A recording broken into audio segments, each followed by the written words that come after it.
안녕하십니까?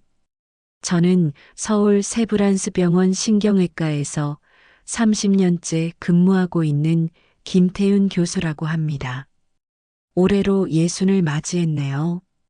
오늘 여러분께 제 의사 인생에서 가장 특별했던, 그리고 지금도 생각하면 코끝이 찡해지는 이야기를 들려드리고자 합니다. 30년 동안 수많은 수술을 집도했습니다. 뇌종양, 뇌출혈, 간질. 숫자로 세어보면 아마 몇천 건은 될 겁니다. 하지만 이상하게도 제가 가장 또렷하게 기억하는 수술은 정작 제대로 된 수술이 아니었습니다. 그건 5년 전 가을, 9월의 어느 화창한 날이었습니다. 이야기는 그보다 8년 전으로 거슬러 올라갑니다. 2012년 늦가을이었죠. 응급실에서 급히 연락이 왔습니다. 생후 4개월 된 영아가 경련을 일으켜 응급 이송되었다고 했습니다. 급히 응급실로 내려갔을 때 저는 젊은 부부가 작은 아기를 안고 눈물을 흘리고 있는 모습을 봤습니다. 아기는 파란 포대기에 쌓여 있었고 창백한 얼굴로 축 늘어져 있었습니다. 선생님, 우리 준우가 아버지인 이동혁 씨는 말을 잇지 못했습니다. 검사 결과는 충격적이었습니다. 선천성 난치성 간질이었습니다. 뇌의 일부에서 비정상적인 전기 신호가 발생하여 반복적으로 발작을 일으키는 병이었죠. 더 큰 문제는 이 아이의 경우 일반적인 약물 치료로는 조절이 어려운 난치성이라는 점이었습니다. 교수님, 우리 아기 살 수 있을까요? 어머니 정미영 씨가 떨리는 목소리로 물었습니다. 30년 의사 생활을 했지만 이런 질문에 답하는 건 여전히 어렵습니다. 솔직하게 말해야 하지만 동시에 희망을 잃지 않게 해야 하니까요. 최선을 다하겠습니다. 준우는 아직 어리고 가능성은 충분합니다. 함께 이겨내 봅시다. 그렇게 저와 준우의 8년 인연이 시작되었습니다. 준우는 태어난 지 4개월 만에 첫 수술을 받았습니다. 그 작은 몸으로 전신 마취를 견뎌내야 했습니다. 수술실에서 준우를 마주할 때마다 저는 마음이 무거웠습니다. 이렇게 작은 생명이 이런 고통을 겪어야 한다는 게 의사로서 늘 안타까웠습니다. 첫 수술은 성공적이었습니다. 하지만 그것이 끝이 아니었습니다. 준우의 상태는 호전과 악화를 반복했습니다. 돌이 지나고 두 돌이 지나고 준우는 병원과 집을 오가며 자랐습니다. 다른 아이들이 놀이터에서 뛰어놀 나이에 준우는 병원 침대에서 링거를 맞고 있었습니다. 3살이 되었을 때 2번째 수술이 필요했습니다. 5살 때는 3번째 수술을 받았습니다. 그 긴 시간 동안 저는 준우가 자라는 모습을 지켜봤습니다. 말을 배우고 걷기 시작하고 웃는 법을 배우는 그런 모습들을요. 준우에게는 특별한 친구가 있었습니다. 리틀 베어라고 이름 붙인 작은 곰 인형이었습니다. 갈색 털에 빨간 조끼를 입은 손바닥만 한 곰 인형이었죠. 교수님, 이거 보세요. 준우가 이 인형만 보면 웃어요.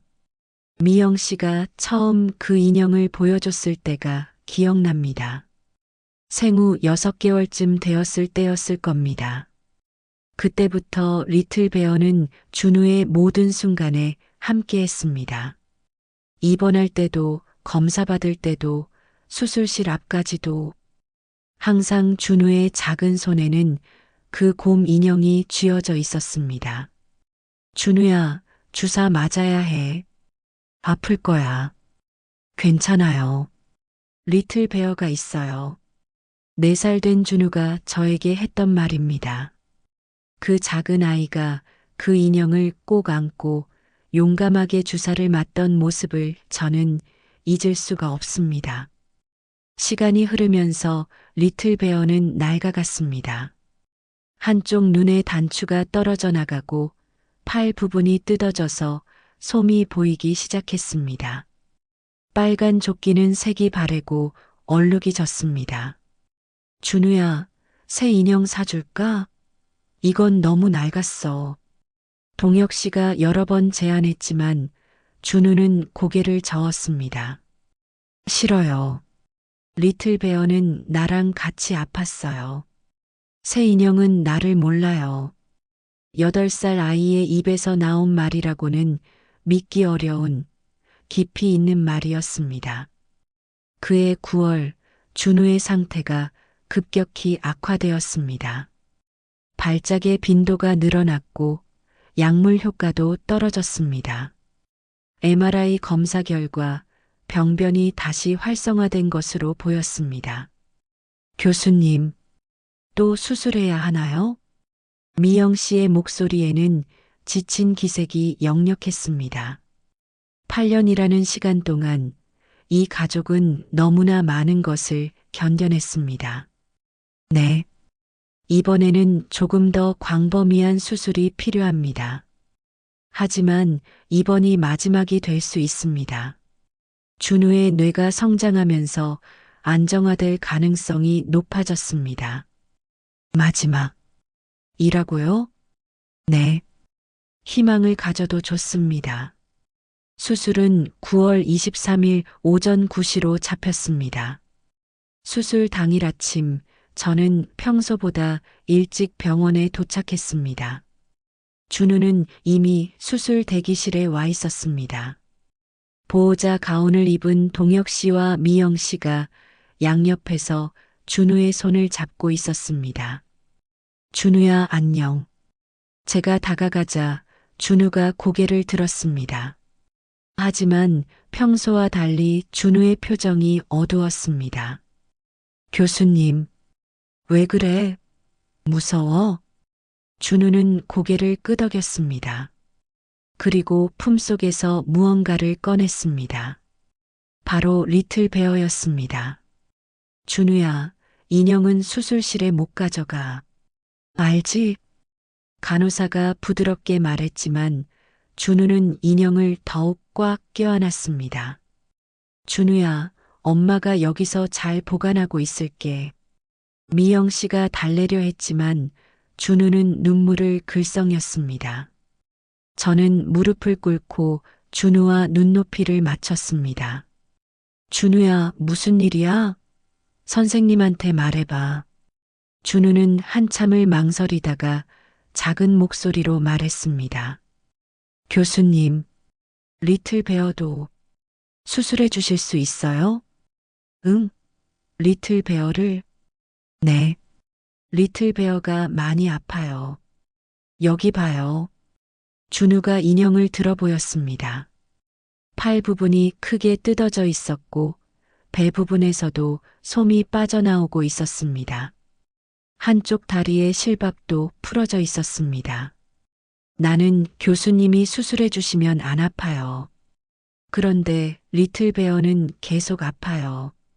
리틀 베어도 수술하면 안 아프게 될까요? 그 순간 저는 가슴이 먹먹해졌습니다. 8년 동안 4번의 수술을 받으면서도 이 아이는 자신의 아픔보다 인형의 상처를 걱정하고 있었습니다. 저는 준우의 머리를 쓰다듬으며 말했습니다. 그럼, 당연하지. 선생님이 준우 수술 끝나면 바로 리틀 베어도 수술해 줄게. 약속할게. 정말이요? 정말이야. 선생님이 언제 거짓말한 적 있었어? 준우의 얼굴에 처음으로 미소가 번졌습니다. 고마워요, 교수님. 준우는 리틀 베어를 제 손에 조심스럽게 건넸습니다. 잘 부탁드려요.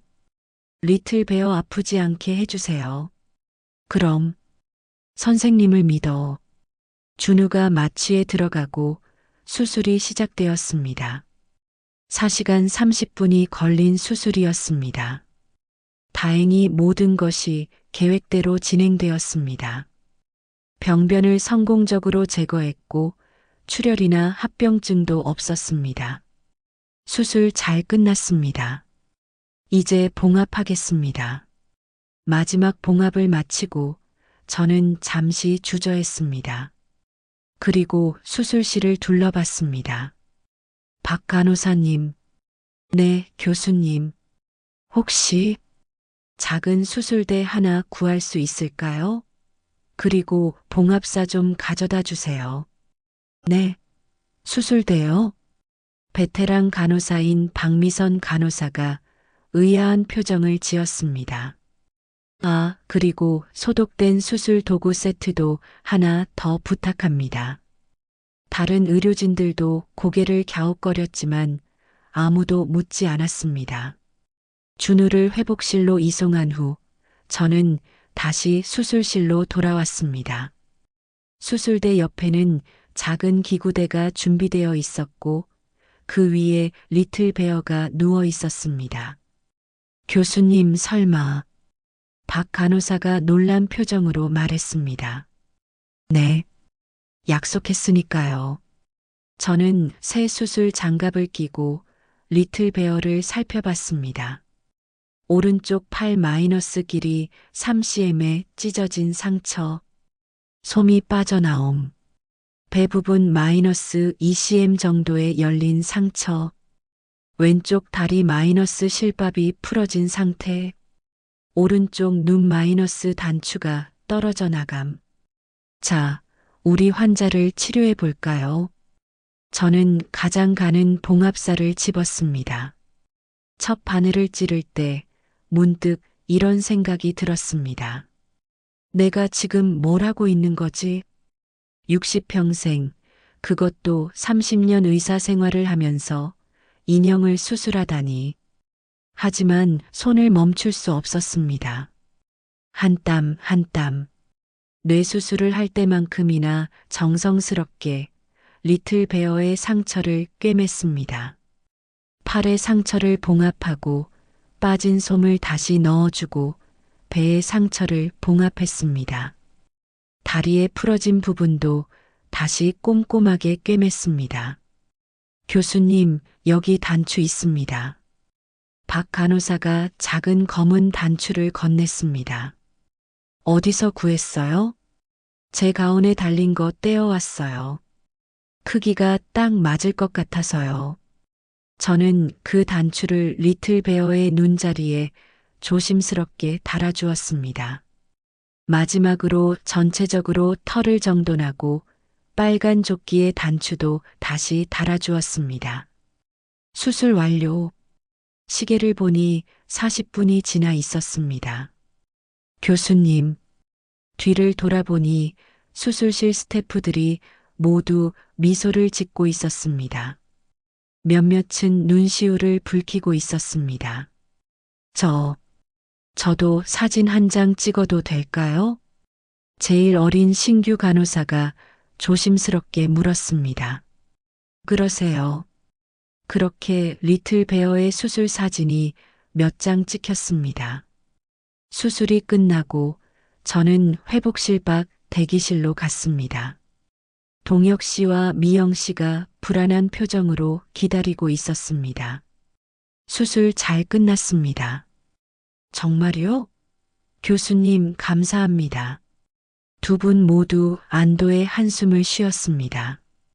그리고 저는 리틀 베어를 꺼내 보였습니다. 이 환자의 수술도 성공적으로 끝났습니다. 순간 미영 씨가 손으로 입을 막았습니다.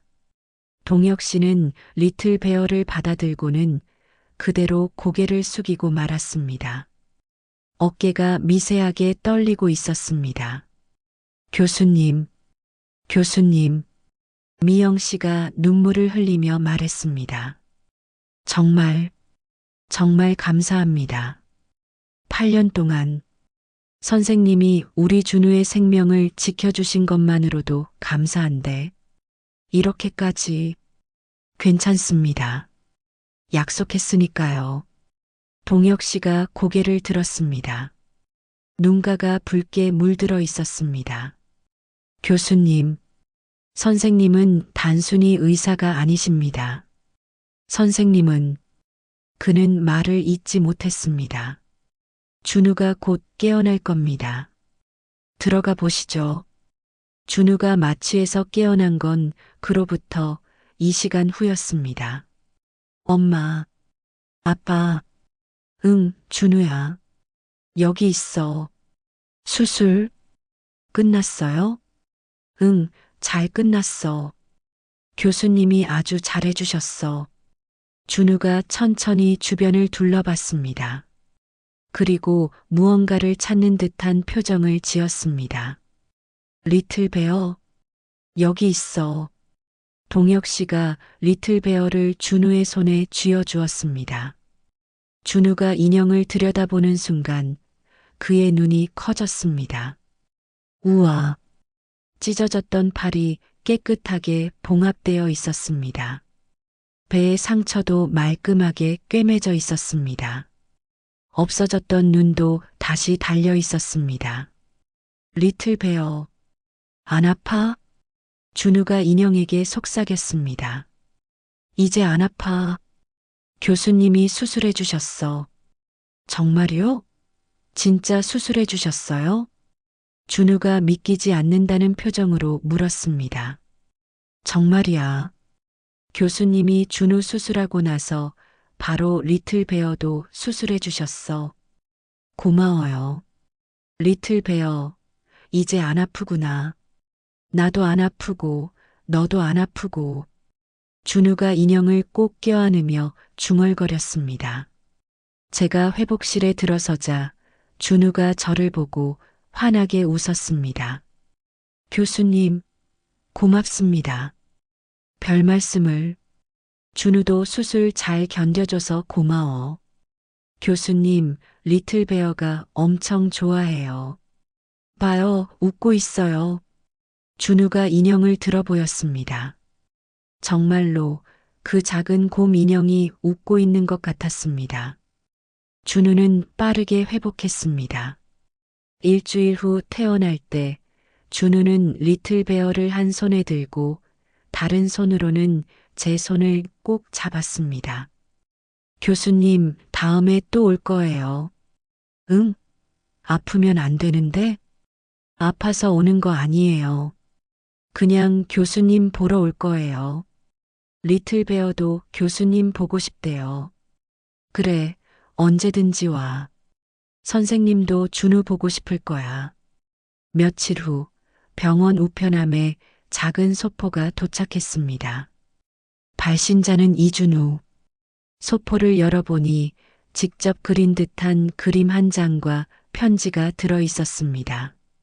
그림에는 수술복을 입은 제가 2개의 수술대 앞에 서 있었습니다. 한 수술대에는 준우가, 다른 수술대에는 리틀 베어가 누워 있었습니다. 편지에는 이렇게 적혀 있었습니다. 김태윤 교수님께. 교수님은 제 생명을 구해주셨어요. 그리고 제 가장 소중한 친구도 구해주셨어요. 저는 커서 교수님 같은 의사가 될 거예요. 아픈 사람도 고쳐주고 아픈 인형도 고쳐주는 의사요. 사랑해요. 이준우 올림. 저는 그 편지를 읽으며 한참을 눈물을 참았습니다. 그로부터 5년이 지났습니다. 다행히 4번째 수술 이후 준우는 더 이상 큰 발작을 일으키지 않았습니다. 약물 치료만으로도 충분히 조절이 되었습니다. 준우는 이제 13살 중학생이 되었습니다. 가끔 외래 진료를 받으러 올 때마다 여전히 리틀 베어를 가방에 넣고 옵니다. 이제는 많이 낡았지만 5년 전 제가 꿰맨 자리는 여전히 튼튼하게 유지되고 있습니다. 교수님, 저 의사 될 거예요. 진짜로요. 지난달 진료 때 준우가 말했습니다.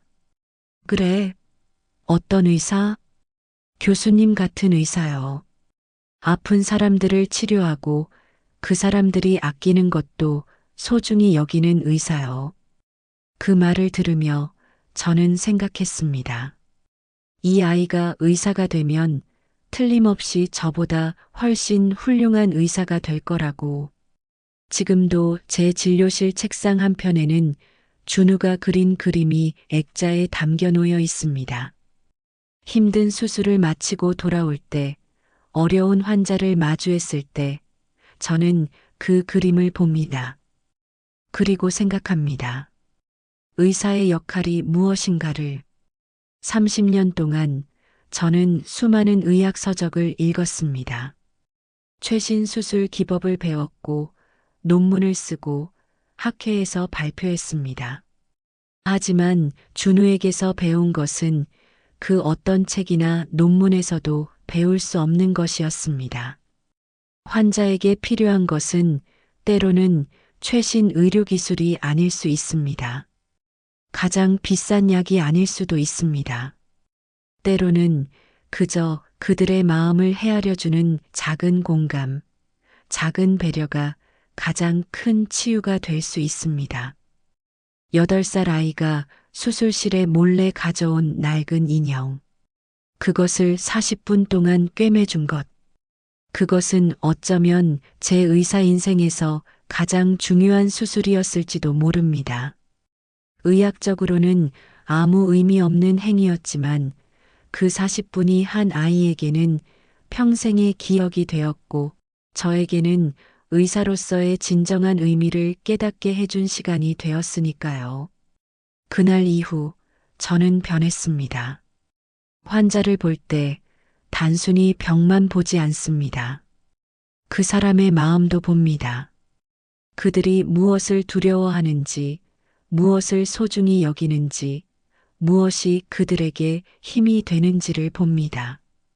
어떤 환자는 가족 사진을 병실에 붙여놓습니다. 어떤 환자는 좋아하는 음악을 듣습니다. 어떤 환자는 반려동물 사진을 보며 힘을 냅니다. 그 모든 것들이 치료의 일부라는 것을.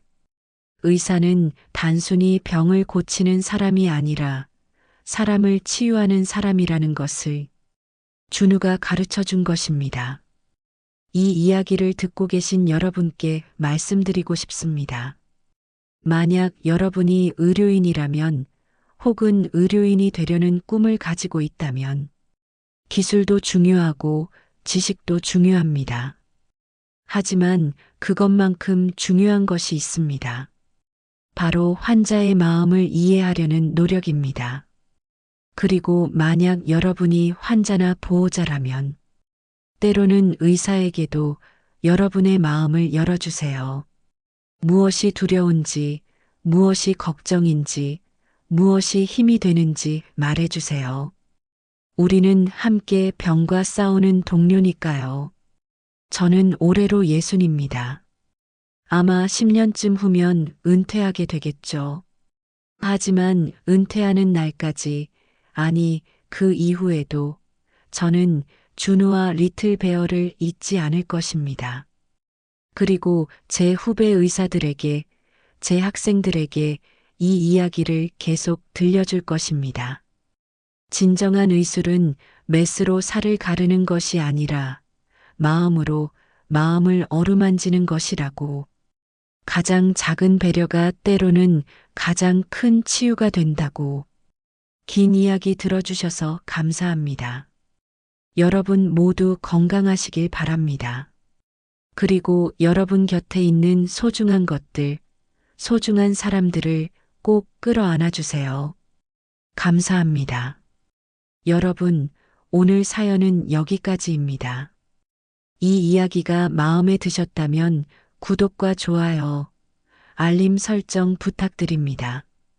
감사합니다.